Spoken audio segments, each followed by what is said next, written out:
السلام علیکم ناظرین کرام، نئی ویڈیو میں آپ کو خوش آمدید کہتے ہیں۔ 6 ججز کے خط کے بعد اب سپریم کورٹ سے جو فیصلہ آیا ہے، جو طاقتوروں نے فیصلے سنائے ہیں، اس کے بعد اب تمام امیدیں دم توڑ گئی ہیں۔ پاکستانی جو سپریم کورٹ سے نظر لگا کے امید لگا کے بیٹھے ہوئے تھے کہ شاید قاضی فائز عیسیٰ کی غیرت جاگ جائے گی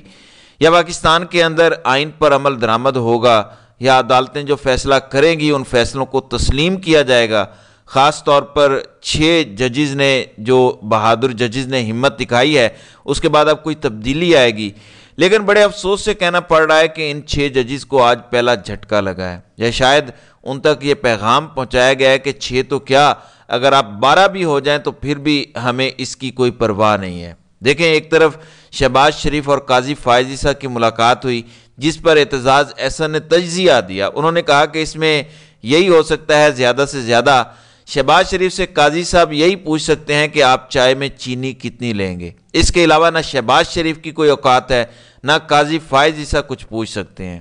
پھر دوسری طرف خبریں یہ بھی ہیں کہ آج شہباز شریف سے ملاقات کے بعد فل کورٹ ریفرنس ہوگا، یعنی سپریم کورٹ کے سارے ججز ان 6 ججوں کے خط کو لے کر بیٹھیں گے، کیونکہ کل جو سماعت ہوئی تھی، جو بیٹھک ہوئی تھی، اس میں کچھ بھی کنکلیوڈ نہیں ہو سکا تھا۔ بیشتر ججوں نے قاضی صاحب کو کھری کھری سنائی تھی کہ آپ اس سب کے ذمہ دار ہیں۔ جب یہ سب کچھ ہو گیا، کل تمام ججز نے احتجاج کیا قاضی صاحب کے سامنے۔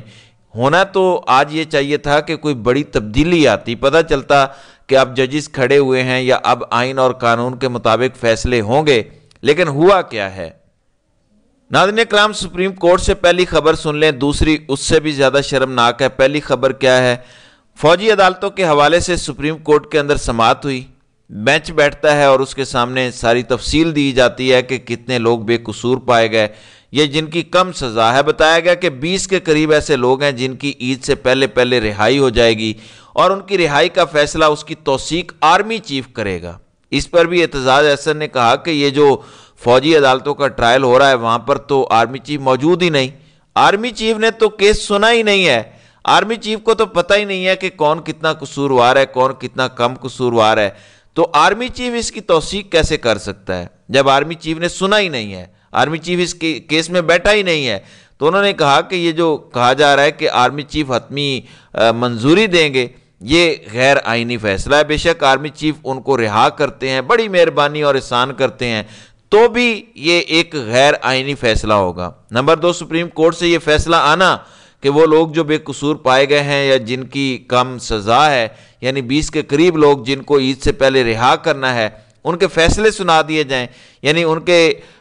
فیصلے فوجی عدالتیں سنائیں اور ان کو رہا کریں۔ باقی رہے وہ لوگ جن کو 3 سال یا اس سے زیادہ کی سزا ہے، ان کا بعد میں دیکھا جائے گا، اور سماعت اپریل کے چوتھے ہفتے تک ملتوی کر دی گئی ہے۔ آپ یوں سمجھیں کہ 1 مہینے تک کی تاریخ ڈالی گئی ہے، یعنی یہ معاملہ اب عید کے بعد سنا جائے گا۔ اس کا مطلب کیا ہے؟ جب آپ نے فوجی عدالتوں کو یہ اجازت دے دی کہ جن لوگوں کو بری کرنا ہے اس حوالے سے فیصلہ سنا دیں، اس کا مطلب یہ ہے کہ آپ نے فوجی عدالتوں کا وجود تسلیم کر لیا۔ آپ نے مان لیا کہ فوجی عدالتوں کے پاس یہ طاقت ہے کہ وہ کیس بھی سن سکتی ہیں، فیصلہ بھی سنا سکتے ہیں، رہا بھی کر سکتے ہیں۔ آپ نے یہ تسلیم کر لیا کہ وہ عدالتیں ہیں، وہ فیصلہ سنا سکتی ہیں۔ یہی سب سے بڑی چیز ہے کہ آپ بجائے اس بات کی طرف آتے کہ آئین کے اندر ایسی عدالتوں کی کوئی گنجائش ہی نہیں ہے، آئین کے اندر کوئی سرکاری افسر جج نہیں ہو سکتا، آئین کے اندر امینڈمنٹ کرنی پڑے گی فوجی عدالتوں کو اجازت دینے کے لیے، اور سویلینز کا فوجی عدالتوں کے اندر ٹرائل ہو ہی نہیں سکتا جب تک کہ آئین کے اندر امینڈمنٹ نہ کی جائے۔ دہشت گردوں کا ٹرائل کرنے کے لیے بھی فوجی عدالتوں کے اندر آئین کے اندر امینڈمنٹ کرنے کی ضرورت ہے، یہ تو پھر سویلینز ہیں۔ لہٰذا آج آپ نے عملی طور پہ فوجی عدالتوں کے وجود کو تسلیم کر لیا، اور آپ نے انہیں الٹیمیٹ یہ طاقت دے دی کہ آپ فیصلہ کر سکتے ہیں۔ تو یہ جو 6 ججز اٹھے تھے سویلین سپرمیسی کے لیے کہ اسٹیبلشمنٹ کا کنٹرول یا انٹرفیرنس نہ ہو عدالتوں کے فیصلوں کے اندر، تو آج آپ نے ان 6 لوگوں کے لکھے گئے خط کو بے وقت کر دیا ہے۔ دوسری خبر سنیں جو اس سے زیادہ شرمناک ہے۔ انسداد دہشت گردی کی عدالت تقریباً 13 کے قریب لوگوں کی ضمانتیں منظور کرتی ہے، ان کی رہائی کا حکم دیتی ہے۔ اڈیالہ جیل کے باہر ان کے گھر والے انتظار کر رہے ہوتے ہیں رہائی کا، پھول اور گاڑیاں لے کر پہنچے ہوتے ہیں، وہاں پولیس پہنچ جاتی ہے اور ان کو دوبارہ 16 MPO کے تحت گرفتار کر لیا جاتا ہے ڈپٹی کمشنر راولپنڈی کے حکم پر۔ اس کا مطلب یہ ہے کہ ریاست نے انسداد دہشت گردی کی عدالت کے حکم کو جوتے کی نوک پر رکھ دیا، یعنی ریاست نے عدالت کے حکم کو تسلیم نہیں کیا اور ریاست نے اپنی من مرضی کی۔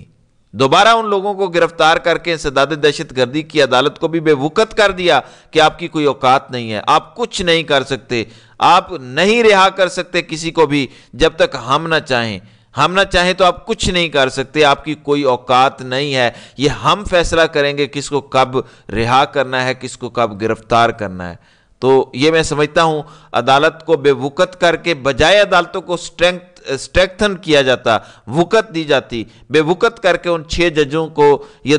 دوسرا بڑا سرپرائز دیا گیا ہے کہ آپ جتنے بھی خطوط لکھ لیں، آپ جتنے بھی سویلین سپرمیسی کی بات کر لیں، ہم آپ کو کچھ بھی نہیں سمجھتے۔ دوسری جانب وفاقی کابینہ نے صحافی سمیع ابراہیم اور عمران ریاض خان سمیت 24 اہم افراد کے نام ECL میں ڈالنے کی منظوری دے دی ہے، یعنی جو بولتے ہیں ان کی آواز کو دباؤ، ریاست کو گونگا بہرا کر دو، کوئی پاکستانی بولنے نہ پائے، خبردار کوئی آواز نہ اٹھانے پائے، کوئی کسی کو چیلنج نہ کرنے پائے، کوئی برے کو برا نہ کہنے پائے، کوئی اچھے کو اچھا نہ کہنے پائے۔ ہم الفاظ دیں گے، ہم زبان دیں گے، اگر وہ الفاظ آپ بولیں گے تو ٹھیک، اگر ہمارے ڈالے گئے الفاظ آپ نہیں اگلیں گے تو پھر آپ کو نشان عبرت بنا دیں گے۔ یہ بھی آج ہی کے دن وفاقی کابینہ سے وزارت داخلہ کی سمری پر سرکولیشن کے ذریعے منظوری لی گئی۔ سمیع ابراہیم اور عمران ریاض کے نام انکوائریوں کے باعث ECL میں شامل کرنے کی منظوری دی گئی۔ عمران ریاض بیچارہ 142 دن پہلے اور مہینہ بھر دوبارہ جیل میں نکال آیا ہے، اب دوبارہ وفاقی کابینہ یہ کر رہی ہے، تو وفاقی کابینہ اور نون لیگ کی حکومت کا بغض بھی سامنے آیا۔ یہ کہتے تھے کہ سب بڑے گھر والے کرتے ہیں، ہم کچھ نہیں کرتے، اب ان کا بھی پتہ چل گیا کہ صحافیوں کے اصل دشمن تو یہ ہیں۔ دوسری جانب اسلام آباد ہائی کورٹ میں عمران خان کا جو 190 ملین پاؤنڈز والا ریفرنس ہے جس میں ٹرائل چل رہا ہے اور عمران خان گرفتار ہیں، اس کی ضمانت کا کیس تھا۔ اسلام آباد ہائی کورٹ تھی، 2 رکنی بینچ کے سامنے یہ کیس تھا، جسٹس جہانگیری اور چیف جسٹس اسلام آباد ہائی کورٹ جسٹس عامر فاروق کے سامنے۔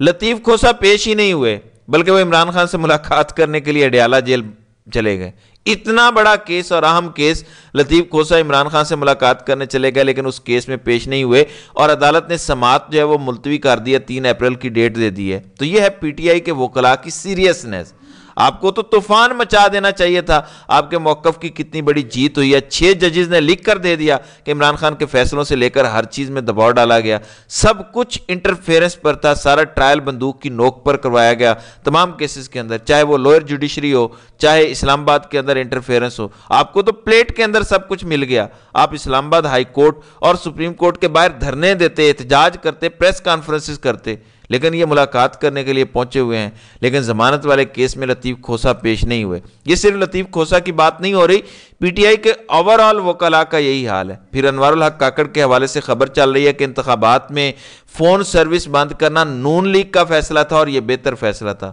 اور یہ بہتر فیصلہ تھا، اس فیصلے کو ہم آن کرتے ہیں۔ بہرحال یہ سب کچھ ہو رہا ہے، سپریم کورٹ کا فل کورٹ اجلاس بھی ہوگا، لیکن اس ساری صورتحال کے اندر میں سمجھتا ہوں کہ PTI کو جس طرح سے اس معاملے کو ٹیک اپ کرنا چاہیے تھا، وکلاء کو جس طرح سے اس معاملے سے فائدہ اٹھانا چاہیے تھا، اس سے فائدہ نہیں اٹھایا گیا، بلکہ وہ اپنے تماشوں میں لگے ہوئے ہیں، اپنی پروموشنز کے اندر لگے ہوئے ہیں، اپنے اختلافات میں پڑے ہوئے ہیں، اور یہ معاملہ بھی سرد خانے میں چلا جائے گا، مٹی ڈال دی جائے گی، اور پھر کوئی جج کبھی بھی جرات نہیں کر سکے گا کہ وہ بتا سکے کہ اس سے یہ فیصلہ کس طریقے سے کروایا گیا ہے۔ تو ناظرین کرام، آپ کی اس ویڈیو کے حوالے سے کیا رائے ہے؟ آپ اپنی رائے کا اظہار کامنٹ سیکشن میں ضرور کیجئے گا۔